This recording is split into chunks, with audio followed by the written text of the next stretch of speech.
नमस्कार मित्रांनो, आजची सुंदर कथा माणसातील देव. एका गावात एक चर्च होते. एक दिवस नदीला पूर आला. पाणी गावात गुडघ्यापर्यंत आले. चर्चच्या फादरांना न्यायला एक जीप आली. माणसे म्हणाली, फादर चला, बहुतेक पाण्याने सगळे वाहून जाईल. फादर म्हणाले, मला माझा येशूच येऊन वाचवेल.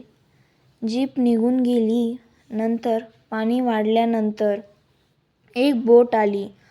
बोटीतील लोक फादरना न्यायला आले. फादरनी नकार दिला. पाणी इतके वाढले की फादरना चर्चच्या छपरावर जावे लागले.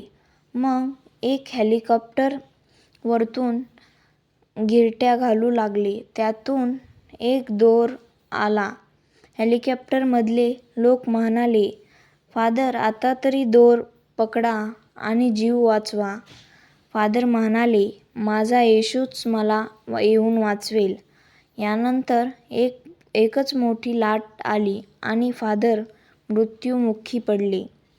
स्वर्गात गेल्यावर त्यांनी येशूला विचारले, मी इतकी प्रार्थना केली, पण तू मला वाचवले नाहीस. येशू म्हणाले, मी प्रथम जीप घेऊन आलो होतो, नंतर बोट आणि नंतर हेलिकॉप्टर, पण तूच मला काही ओळखले नाहीस.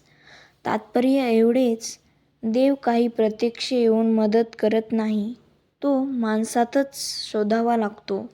मित्रांनो, व्हिडिओ आवडला असेल तर चॅनलला सबस्क्राईब करा आणि लाईक करा. धन्यवाद.